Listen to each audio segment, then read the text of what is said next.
welcome to the RinkMasters podcast. I'm your host, Tyler Kroom, and I'm joined with Noah Dreger, Chris Penner, and Alex Munger, our European specialist. How are you doing, guys? Pretty good. Yeah, can't really complain. Pretty good, yeah. Right on. So, we have a lot to cover today, including an interview with former Kamloops Blazer and Cariboo Cougar Dylan Willick, our player predictions for the 2021 season. First, don't forget to like, follow, and subscribe to all our social media, including our Facebook, Twitter, Instagram, and YouTube. With all that, we are on our way to the interview. Well, welcome, Dylan, to the RinkMasters podcast. Thanks for having me on. I'm excited. Yeah, we're really excited to get this going. So I'm going to start easy. Where did your love for the game start? My brother would be super pumped about this, but growing up, I was a couple years younger than him, and I had to do everything that my big brother did. And he was joining hockey as a proper 5-year-old, and I threw a hissy fit because they wouldn't let me join because I was only 3 and not allowed to join minor hockey at that age. We lived in Hinton, Alberta, smaller town, so they actually did let me skate. Basically, my dad would have to be on the ice with me, and he basically just followed me doing snow angels in the corner and stuff like that. But I think I owe the whole beginnings to my big brother, just for he liked the sport, still loves the sport, doesn't play it as much himself, but he's a super fan. He's been a fan of my career and the Canucks now, or always has been, really. But still, I think that's where it stems from. And then just playing the game itself, it's hard not to love it while you're out on the ice, just flying around. Absolutely. So, when you're out there following your older brothers around, how did that feel as a younger brother trying to keep up and wanting to be at their level? Tough to explain that way. He didn't play for super long, so it wasn't long before I was skating circles around him, in the sense that he moved on. He had some other things that he wanted to do instead, and right. I think in that sense I enjoyed playing it more than he did. No, he's still the big brother, so he can dominate me in other capacities for sure, but I can skate circles now, so. Right on. Yeah. So yeah. So for midget, you got to play for the Cariboo Cougars. How was your experience with the program? I think it was an awesome experience myself. We were right at the cusp of when they were starting to get their own dressing room set up. We basically used the space as more of a storeroom. That's where we could hang our gear while it wasn't in use, but we couldn't get dressed in there. It wasn't set up that way. I got to come back in years future and see the finished product, and I was quite jealous of my age that I missed out on those opportunities. But the program was starting to take shape, I guess, and there was this vision for how they were going to run things, and it was supposed to feel it was supposed to feel like you were part of a big junior program, that you were being taken care of on and off the ice, and you owe it to like guys like Trevor Sprague, Andy Beasley, many others that put this whole thing together, obviously. But looking back on it, I mean, like it was grade A the whole way through. They didn't do anything half-assed. It was all the way through, and the jump from that to junior hockey became so much smaller because that was already how we were treated. Right. And so it goes with that, what impact did the program have on your development as a player and an individual?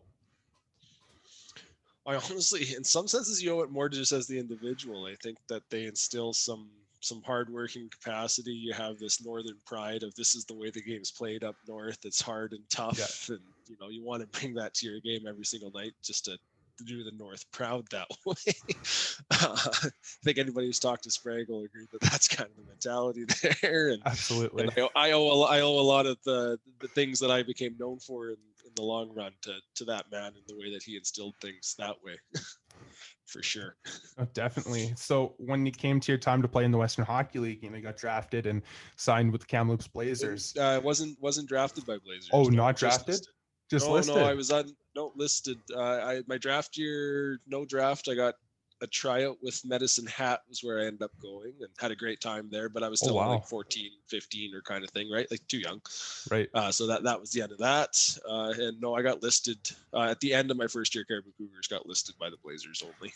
Oh, that's crazy. I totally thought you got drafted, but no, anyway, you ended up in Kamloops. Rival to Prince George. And but everything I hear about the organization, it's a great organization. So how was your time there? And got any good stories? There's always stories. What do you want to tell? Yeah, like it's always that oddity. Like I never got traded and never played for other organizations, so I can't compare it to other places that way. But I know that at no point did I ever feel like I wanted to be out of there. That's the place I wanted to be the whole time. I did everything I could to make sure I stayed there the whole time, even from the first day. Trying to, obviously, you want to make any team you try out for. That's just the way she goes. But as camp progressed and as you got to see the way the players were treated, the way the players talked about, and even going into those times, the Blazers weren't doing that well for a few years. So like it wasn't even a winning organization at the time. And they were still just like everything was for the guys. It was, make sure that you felt like, this is where you want to be. We're going to get back to those glory days again. Like we want you to be a part of it. So with that in mind, it was absolute class the whole way through. And the ownership group was some former NHL players. They knew what they'd want to see in a dressing room. So they made some donations here and there to make sure that we really felt at home and felt like we were in the big leagues the whole time. I don't know how many stories I want to share that way just yet. Very fair. So yeah, I know we talked about it before we started the interview, but there was an iconic Game 6 against the Portland Winterhawks. Can you elaborate on that? That was absolutely crazy. So again, to reference this is a Blazers organization that for the longest time wasn't making the playoffs, let alone winning playoff series. So we were fresh off of the BC Division banner, first time in God knows how long, kind of a thing. So we were a hot team, but we're coming up against the Portland Winterhawks, who have been dominating the West for years now as well, right? We're obviously kind of the small fish in the sea here. Yeah. I believe our starting goaltender, Cole Cheveldave, was concussed. He got hit behind the net in like game 2. So we have a backup goalie, very capable Cam Lanigan. Like him and Cheveldave were very good goaltenders. It wasn't like we were stressing, but it wasn't the go-to guy for the season at the same time. Right. I believe we're going into the third period and it's a 5-2 hockey game, game 6. We're down in the series 3-2, like it's definitely one of those like, holy crap, how do we come back against the Portland Winterhawks? We're already in 5. Like we come up, we tie the game 5-5, and there's still like 10 minutes left, maybe not even 7 minutes left, something like that. We tie the game 5-5. Crowd's going nuts. It's sold out. We have I can't think of his name right now. We have a guy who basically you hire out to like pump up the crowd, and it is the loudest I've ever like I've been in other buildings, I've been in NHL games kind of thing. I swear to God, it's the loudest I've ever heard anything in my life. Right. Tie the game. Off the face-off, I do believe they came down and scored a goal to make it 6-5. Oh. So with the comebacks, like we didn't do it yet. Right. And so I believe, and this is like one of the better parts, this kind of thing. So our coach says, no, he tosses out the fourth line at the time, kind of a thing, right? And guys might question that. It's like 6 minutes left in this big ass game. You got to roll your top 2, maybe your third line here and there. No, we toss out the fourth line. They come back and tie the game 6-6. Like pretty much right after this. So it's just back to back to back, like absolutely nuts. Like, right. So now it's like, okay, like we can get this game to overtime. We're going to ride this wave of energy. No, Bronson Mashmeyer from the point with like 27 seconds left in the game. Like this is right at the end. This is like, we can put it 27 seconds left from the point through just a mass amount of, I have no idea to this day how the puck got through. I'm sure, the goalie has no freaking clue how the puck got through, but yeah, it goes in. I'm pretty sure the 5 guys on the ice doggy piled Mashmeyer like at the blue line as if we won the series already, won the game. But no, the game's not over. But might as well have been. I don't think anything special happened after that. I remember us. You hear about the encores kind of thing, but we do the salute to the crowd. We leave. We're in the dressing room for a minute or two. You can still hear the crowd. So we actually came back on the ice. And meanwhile, like we got to go back to Portland still. Like it's still a 8-hour drive. So we're like, we got to change, hop on the bus, and get out of here.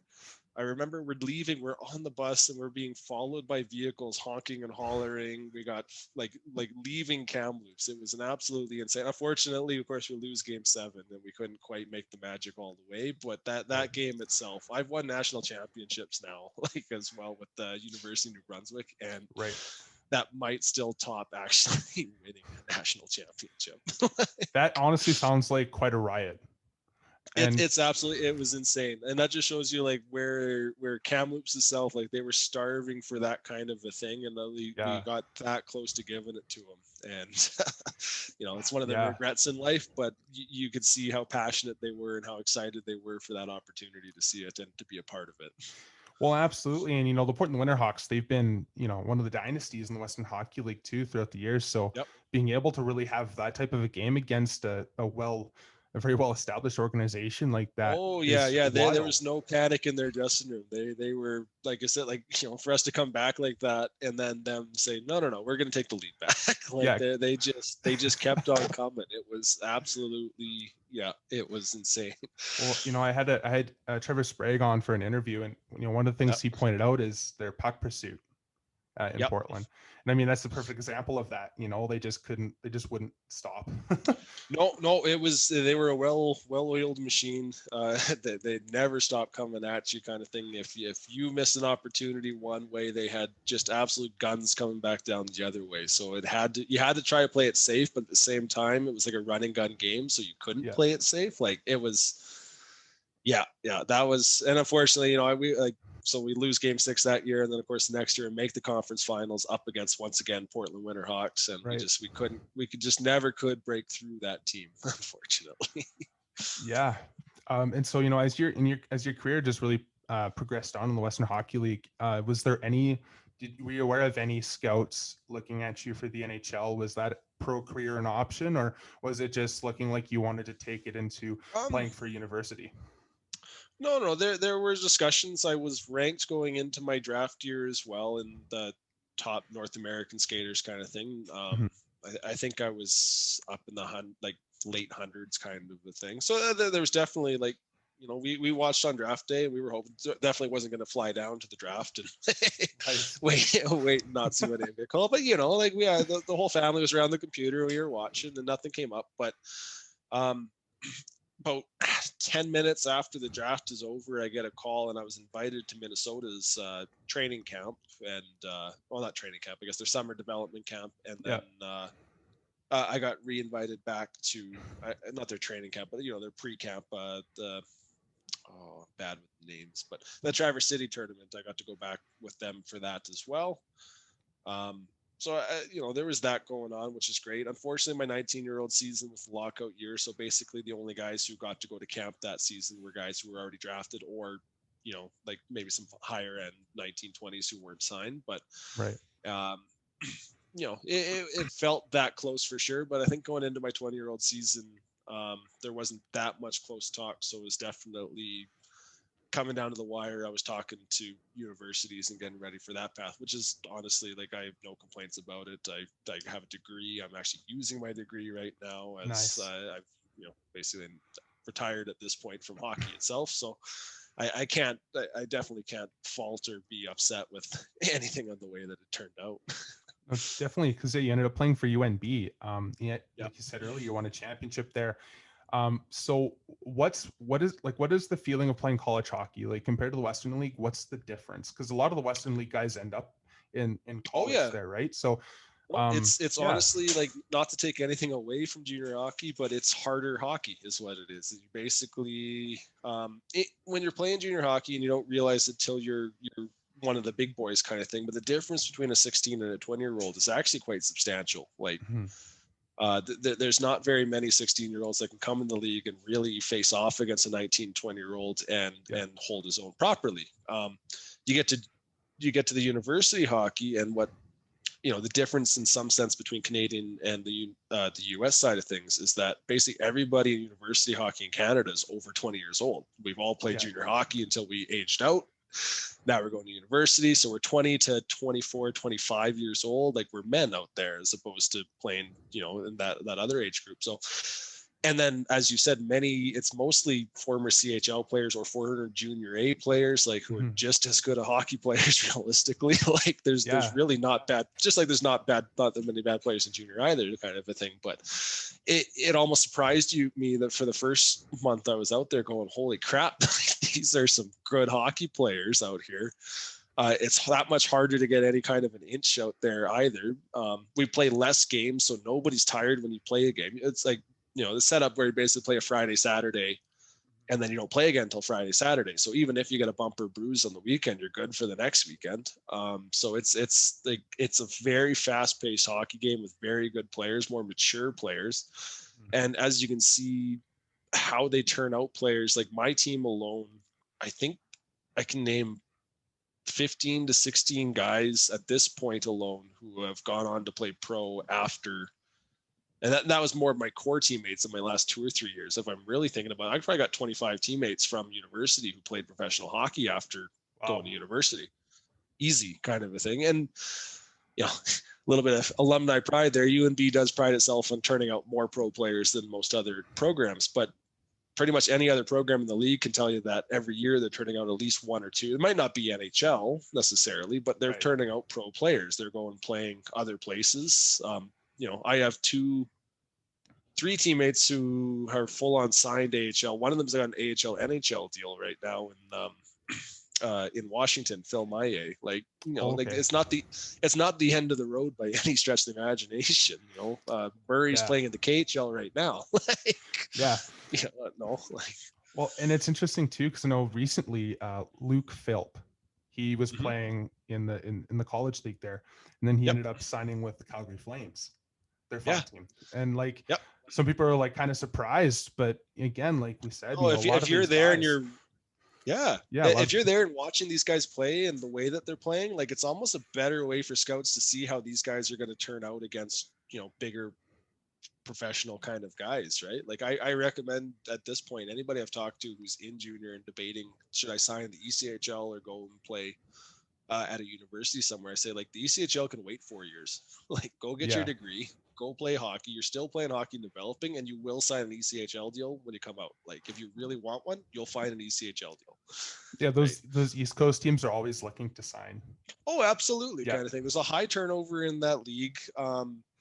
Nothing against it kind of thing. It's just kind of the nature of that business. They send guys up and down to the AHL all the time. They're always looking for an extra guy or two. And just because you're going to that university doesn't mean you need to, you're not saying goodbye to your career that way, kind of a thing, right? Like you'll still, that deal will be there at the end of the day, kind of thing. There's a rookie cap. You can't make more regardless anyways. Exactly. You might as well just go and get some schooling and then go live the dream for a year or two after. Exactly. And so, you went obviously, you were establishing, went to play college. What degree did you pursue? And that's all right. So I started off, actually, I was going to go into mechanical engineering, and that's what I did my first year. For the most part, it was more your base courses, just getting yourself set up. Nothing was too specific into it. And going into my second year, I was looking at my course load and looking at this practice schedule and the lab schedule, and realized, like, crap, I can only practice like once a week if I go to every one of my classes. And of course, all these classes are like, if you miss 3 classes, you fail the class. Well, if you fail the class, you can't play hockey.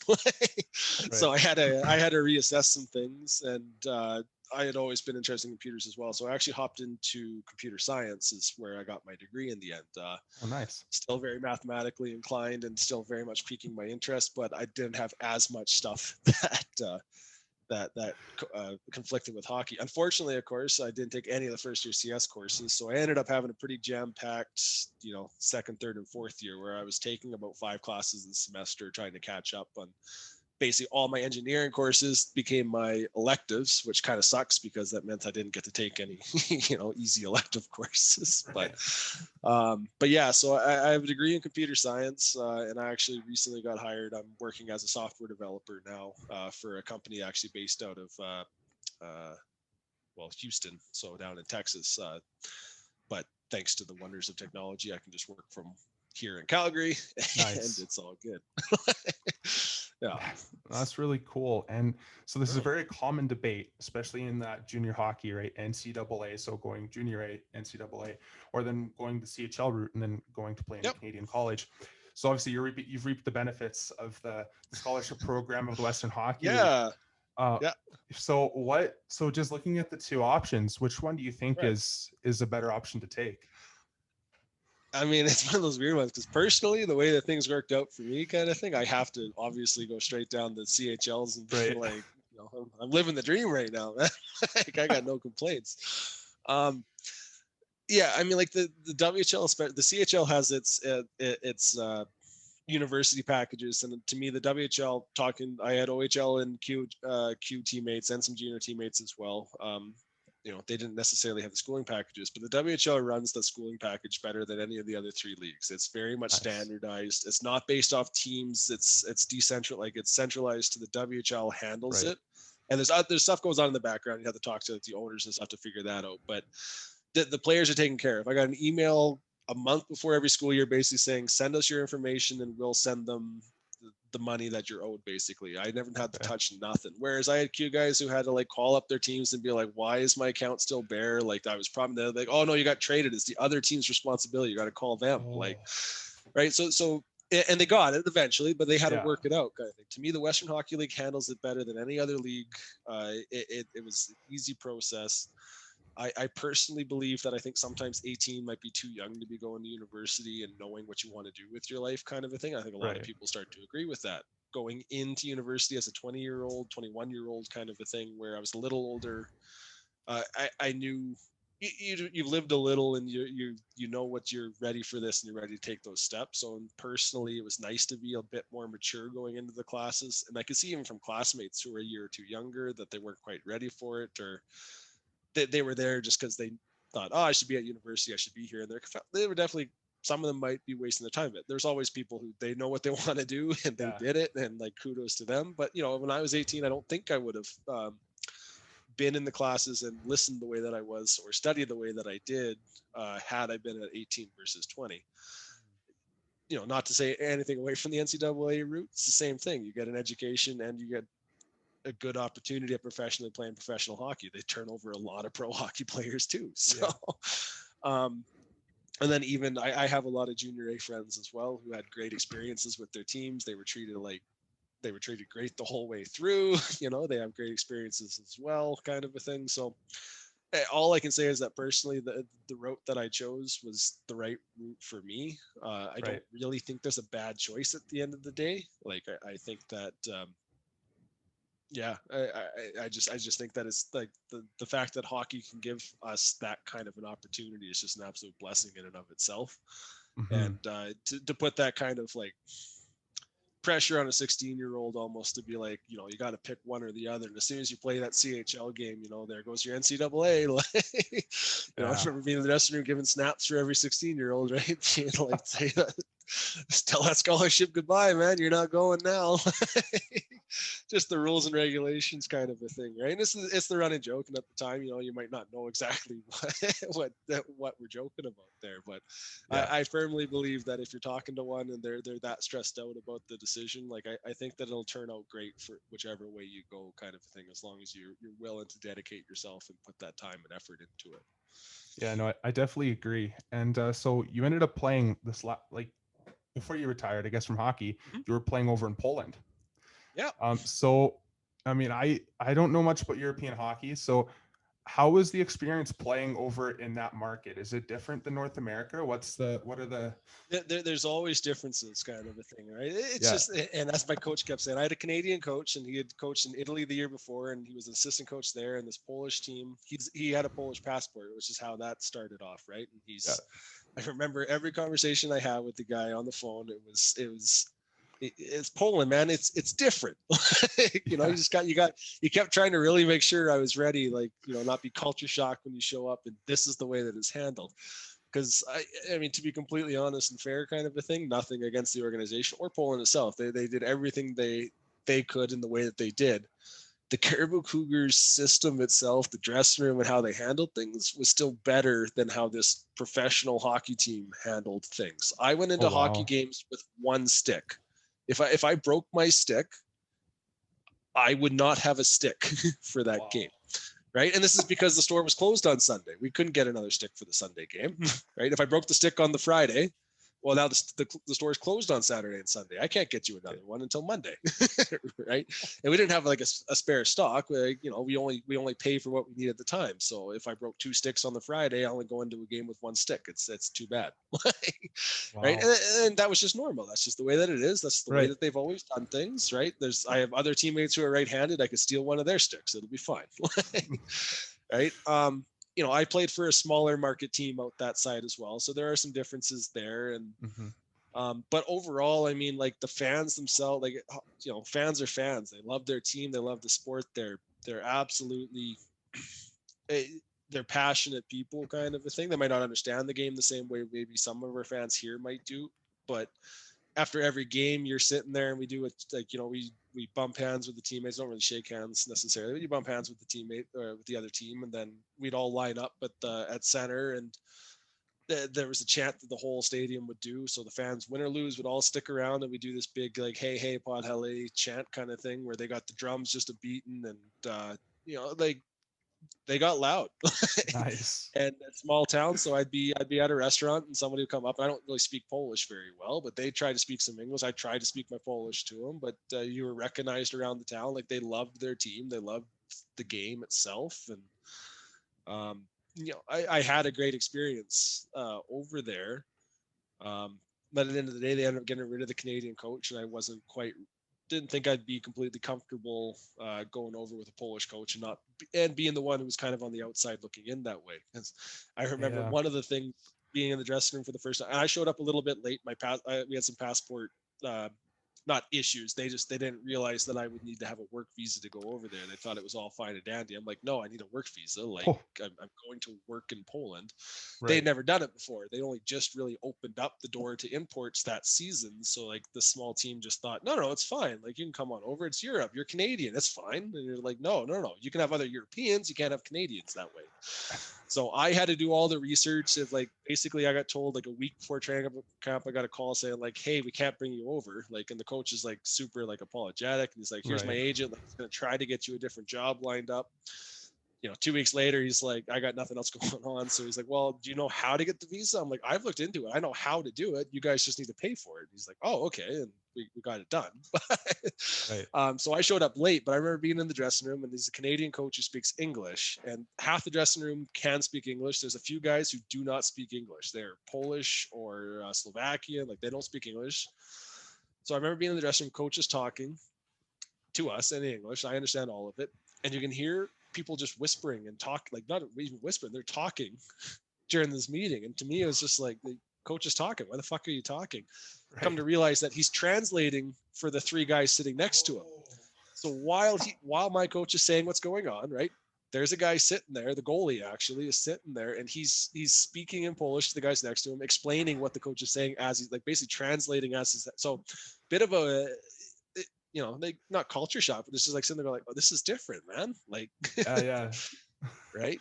That's how is the dynamic in the room that way? Because obviously there's a little bit of a language barrier. Yeah, well, and my coach was pretty adamant. Like, obviously, like you end up with like your 12, 13 Polish guys who've been brought up through the system, and like that's the team he inherited, right? Like that, right. Those are the guys that like this organization is like, this is the core, but just other guys you can pull in. And my coach was very adamant about bringing in quality people. Like, he was kind of going off of, in my mind, like a UNB motto where like we bring in the best people. Like, they recruit basically captains off former junior teams and nothing else. But like, if you're not a captain or assistant, like, they hardly even look at it.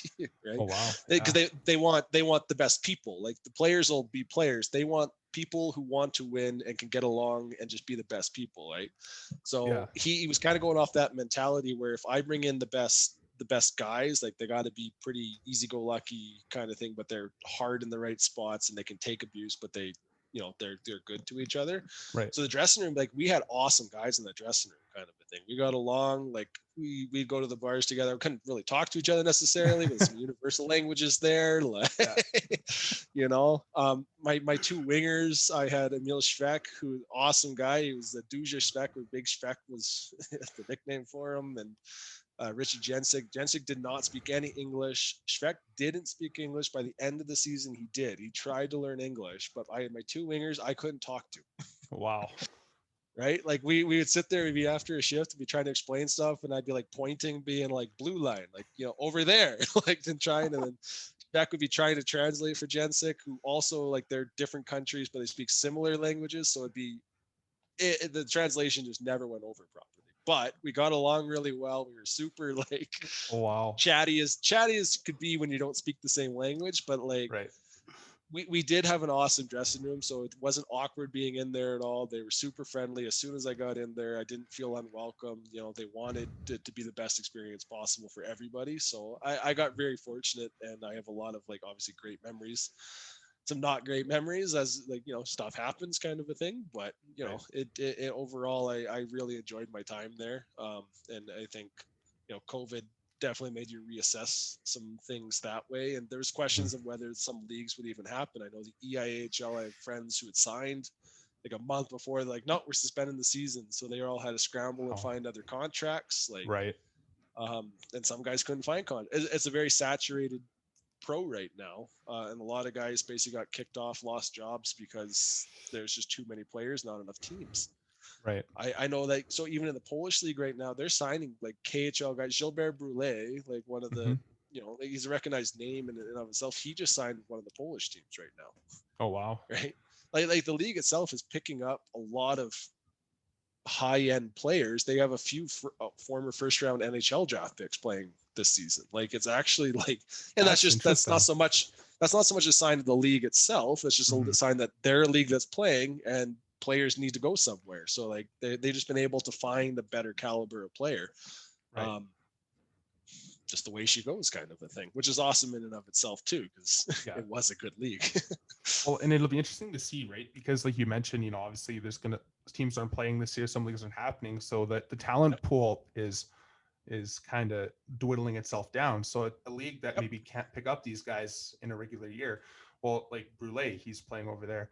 Maybe there's a chance that he stays there, and the just overall talent of that league goes up. I mean, that's just it. The way that the league handles itself in and of itself, we play 3 games. Like, basically, you play 3 games a week. It was a Tuesday, Friday, Sunday games. It was that was how it was. There was no back-to-backs, anything like that. There was one team that was an 8-hour drive for us. We were the furthest south. They were the furthest north. Most of the teams were in the Krakow area, so there was teams that, like, they would go and get dressed in their own rink, and then they would take a bus to the game, like, you know, half hour before the game, and then just play out of that kind of thing, because they were that close to each other. Right. I have a suspicious feeling that there's going to be a few of the guys there, and Poland itself, like you're usually paid in euros while you're there, but they have their own currency, the zloty, and it you know, it transfers over really, really well. So like, you don't need to have a big contract, and you can live like a king over there. Like, so my wife and I pulled. Yeah, well, my wife and I would pull out 500 zloty a week in cash. That was what we would budget ourselves with, right? So like, you say $500, but it would be 500 zloty a week, which was about $125 a week, I think. And we'd be able to go to a restaurant like 4 days a week still. You know, she could go have some beers before a game. I could have some beers after a game, and we were still pocketing money at the end of the week. Like, wow, that's pretty awesome. Right? Oh yeah. So I mean, like even just financially wise, like, it was like we were fine, right? Like, my dad came to visit the one day there too, and he was just like, he's like, oh, I got dinner for us, and like, you look at the bill, and it looks like, you know, there's 3 of us who ate, and it's like 150 zloty, so it looks bad. You're like, oh my god, dinner 150. Then you quick math, you do 1/3 in Canadian, it's $50 for 3 of us to grab like a steak dinner, 2 beers each, and you're like, oh my god, just kidding. And I got to travel more. Man, it's different. Oh yeah, absolutely, right? And like, some of those countries, that's just the way she goes, right? And they it's just a class act, like, while you're there too. The restaurants are beautiful and nice. The food was fantastic. Like, that's, you know, you got to be willing to try some different things while you're there for sure. But like, at the most part, like, one of the spots that we would go to, there was a bunch of Canadians. We found one, and I can't think of the name of it now. It was like Bowler's Bar. Like, they basically had like a bowling alley. We thought it was a bowling alley, but it wasn't. It was basically just the American themed bar that is served like pizza and chicken wings and like all that kind of stuff. So we go there frequently for post game wise, right? But that's awesome. Yeah, so then we got a taste of home for ourselves, and actually a lot of like the Finnish guys and Swedish guy who we had on the team would always come over to come with us as well. But yeah, it was just there were a lot of really great experiences while we were there for sure.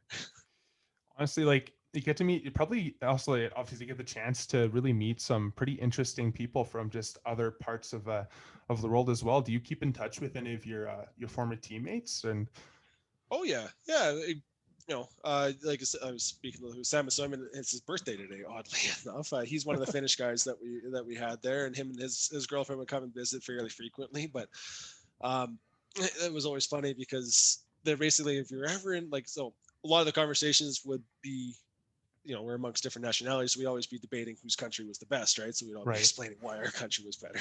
And anytime something would come up, just like, the Finnish guy would be like, no, we have better chocolate than you guys. So like, of course, his girlfriend comes to visit and brings over some chocolates and some sweets for us, and like fantastic chocolates. They really, they was some great stuff. But I know that, it was sincerely spoken that like if we're ever over there, we gotta let them know and we can stay at their house whenever we want, kind of thing. And then we said the same thing for us. And there's 3 Canadians, there's us who are kind of out west, and then there was we had a few guys who were out east in Ontario and somebody else who was in Manitoba.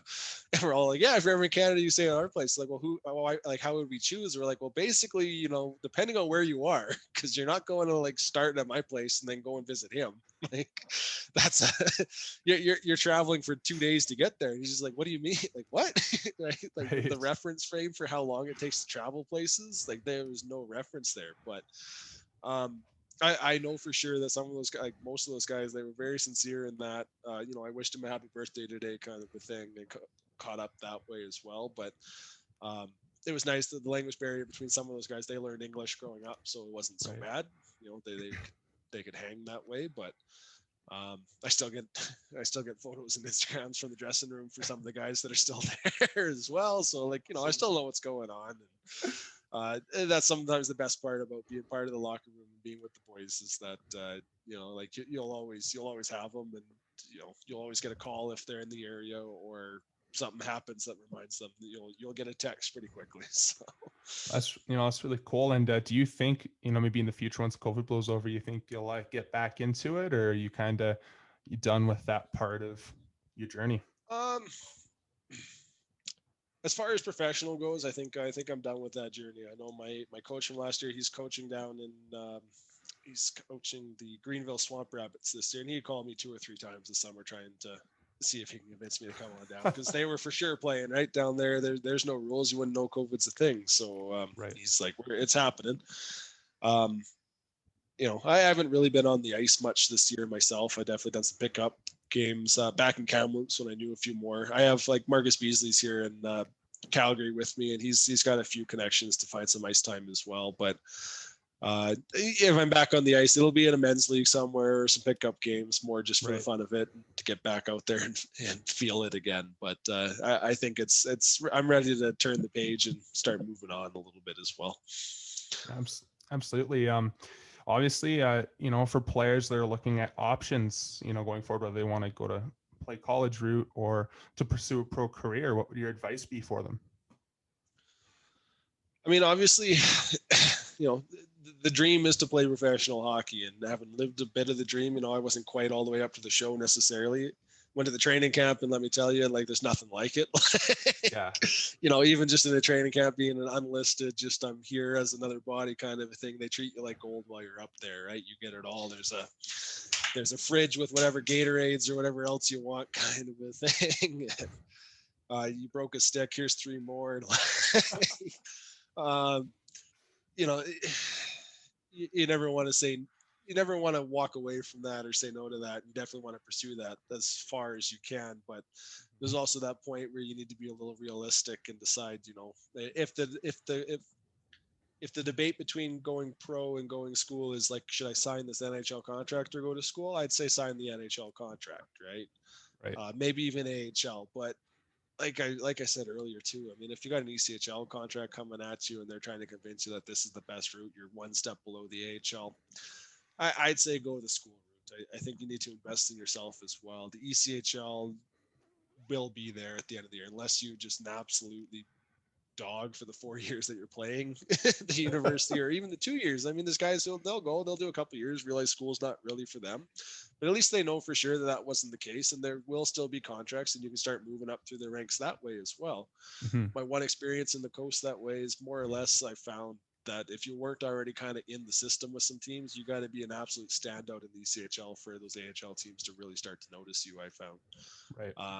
you know, and not entirely. I definitely talked once or twice to the AHL GM, and he'd give some pointers, and he was definitely watching a bit. But if when they're choosing who they're going to call up, they'll almost always call up one of their guys because they're in the system, and that's the way that it's supposed to be, right? So unless you've absolutely miles ahead of them, so if you have a guy who's sitting there saying that no, you can work your way up and you can do this, and there's stories and there's guys who have done it and all the power to them, kind of a thing, but you can do that in a couple of years still.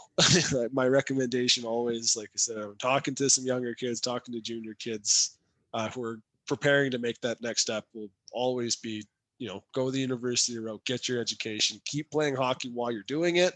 Right. And you can keep playing hockey after it, but you'll also have a nice piece of paper that'll land you something nicer at the end of it all, because we can't all play till we're 40 something like Chara. We need to have something else to do. Yeah. We're not all a freak of nature.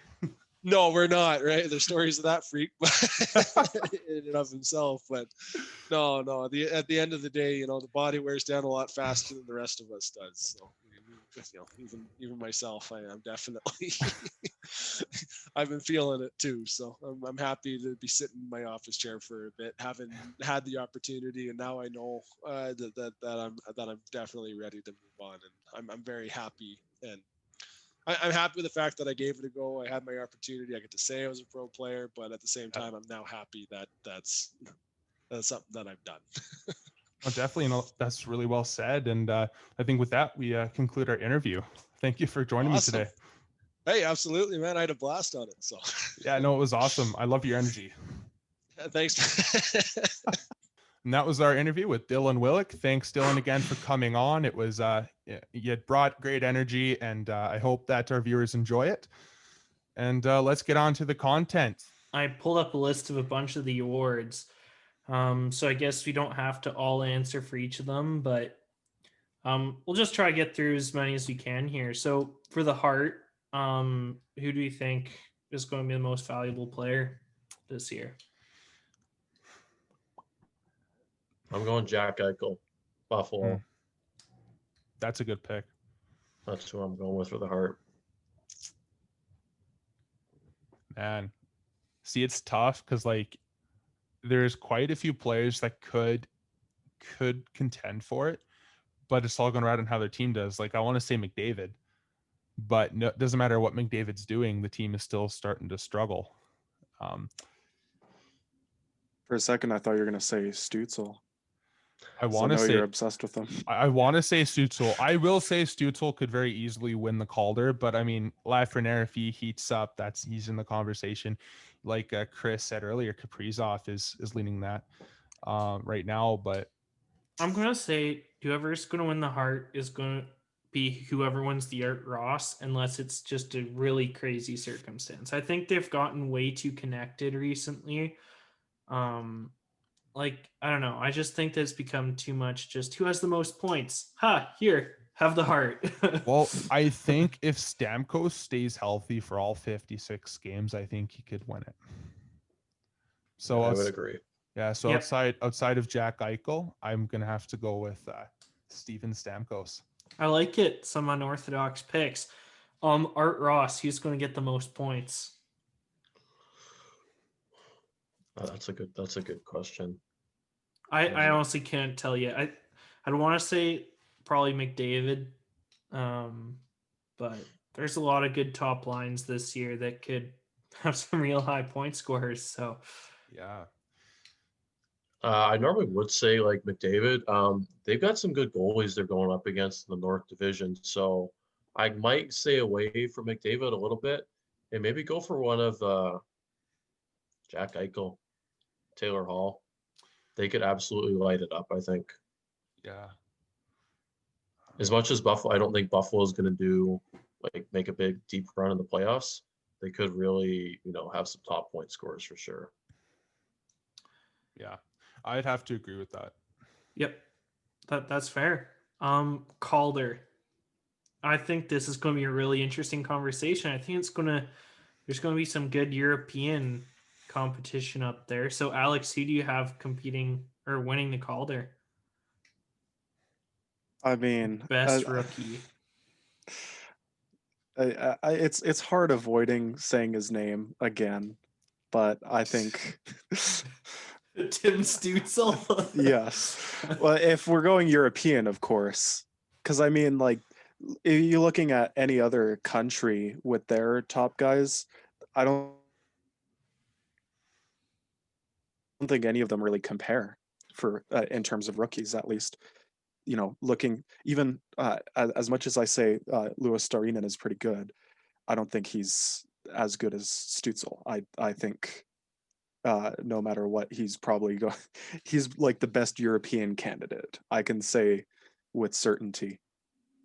Yeah, well, early on, I mean, Stützle, you know, we were calling it before the season started when we were watching World Juniors. He looks like a pro player, and sure enough, you know, he's playing with the Senators. He's got power play time, and he looks like a pro. He plays like a pro. So Stützle is a good pick.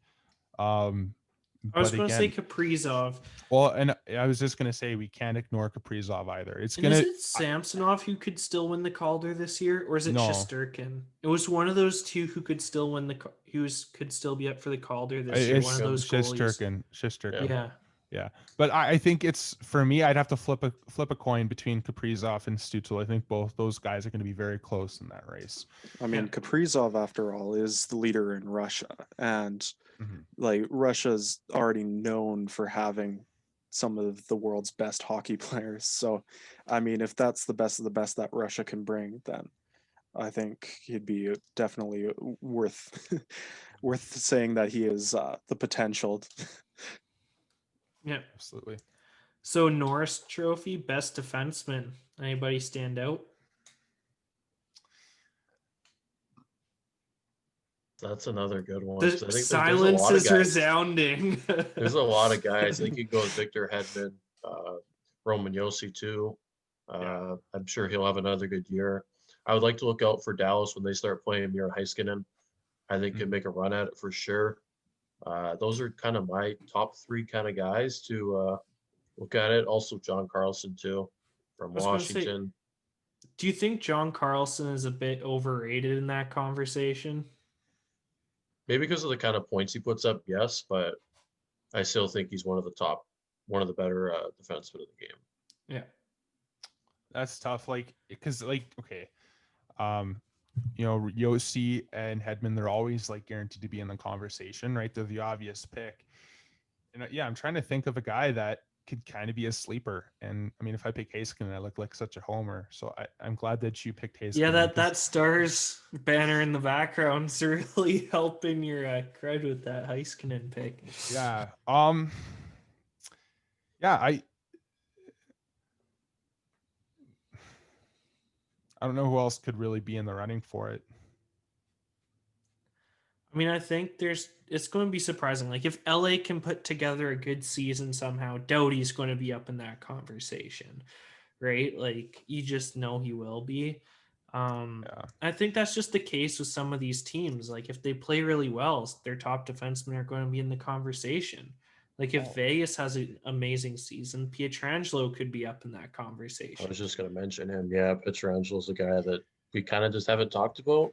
He hasn't made a big impact yet for Vegas, but I'm sure he is, like, you know, off the score sheet kind of deal. So I think we see Vegas play a little bit more. I think Pietrangelo is a guy we got to look out for too.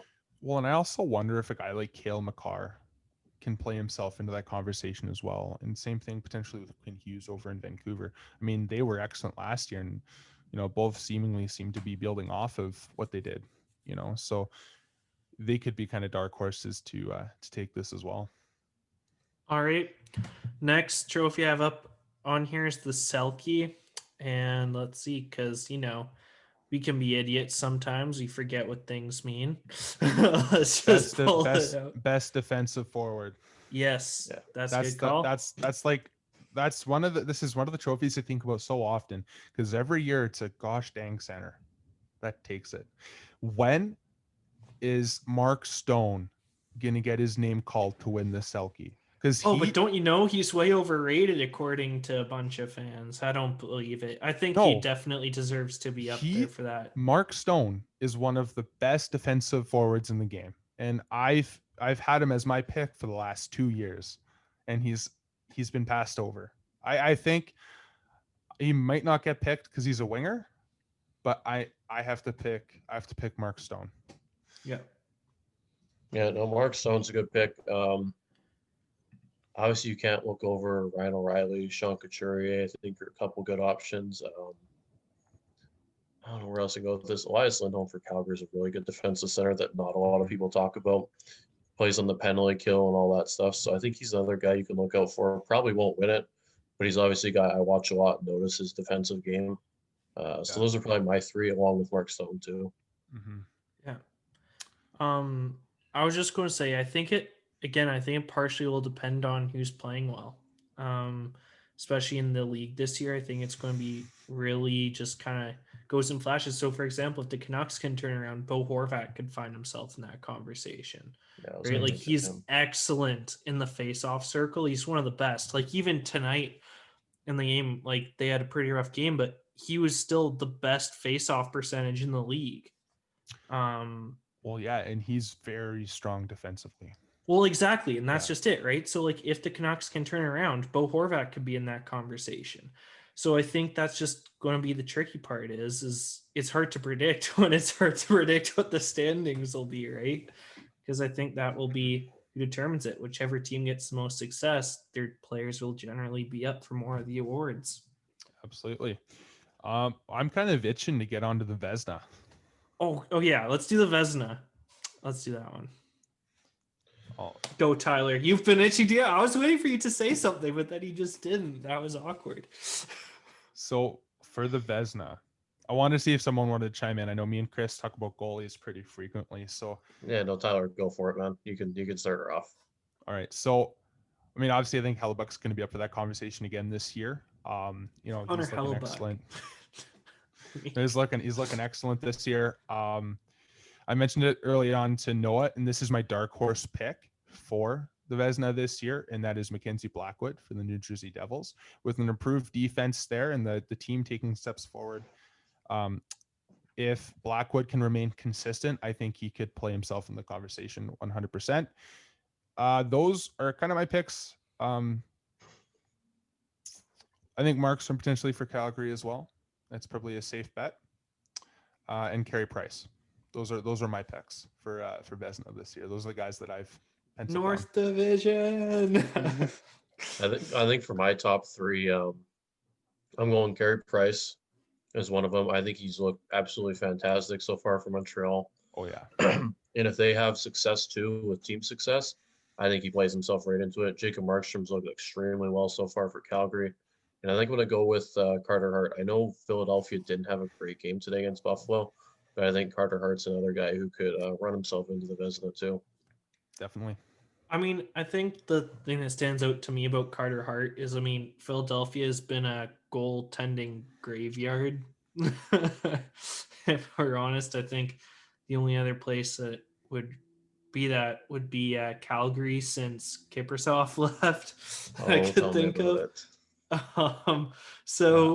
I think that the fact that Carter Hart is playing so well in such a high pressure place like Philadelphia, because I think that it is quite high pressure there. They love their classic hockey. What was it? The something bullies. What was it again? I keep messing up. Broad Street. Yeah, bullies. Broad Street. I was like, it's not Broadway. That's in New York.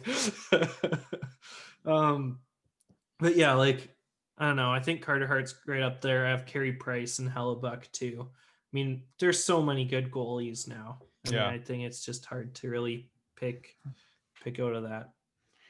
Yeah. What do you think, Alex? Who do you have penciled in for a potential Vezina candidate? I mean, personally, Price. I do think, when I bring up Vanecek, I think it is important distincting, like he's the only rookie goalie this season that hasn't faced a loss, and like all the other ones haven't even gotten any wins, and this guy, he's, he didn't start his first game, immediately getting 4 goals strung onto him. It's I think if he can start like that, he probably has the potential. I so that's why I think he's noteworthy. But personal level, I think it's probably going to be Price. Mm-hmm. Yeah. I guess moving on. Another big one, Jack Adams, best coach. Maurice Rocket Richard, top scorer. I think those are two really interesting ones too. I did have Matthews right up there for the Rocket Richard, but the goaltending is so good in the North Division. Like, Mm-hmm. I don't know. Like, it's hard to say. I don't know. I think if we're looking at the Rocket, I think I'm going Stammer.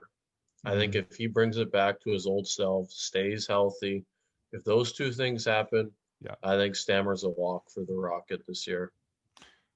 I would like to see Ovechkin once he gets his first goal. I think he's going to explode, and he'll be in that conversation too. And what is that? you know, Mike Gartner? Is that the guy's name who's sitting 1 goal above him? I think he's trying I think he's trying to screw with Ovechkin's mind right now. Potentially. But those are really, I think, the best picks for it. I'm not sure who else can really be in that conversation. You know, potentially, I mean, Leon Draisaitl, he was close. He can put up 50 goals, not this year, obviously 56 game season, but if he can all of a sudden explode, and because he hasn't scored yet either, I don't think. So if he can explode, then he could put himself in that conversation as well. I was going to say Patrick Laine. He's looked good so far. Yeah. He could be in there. He just needs to stay healthy. Yeah. Well, because he was injured tonight, which is, again, Monday night for all those confused. And then Jack Adams, top coach. I think it's just going to be, probably.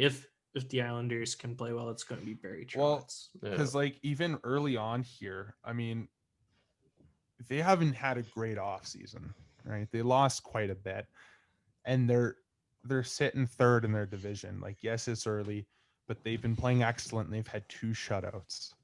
So I'm sorry, like, it's unfair. And I think Barry Trotz is going to coach himself to another Jack Adams. It is. I mean, that's how you win the Jack Adams, Tyler. It is how you win the.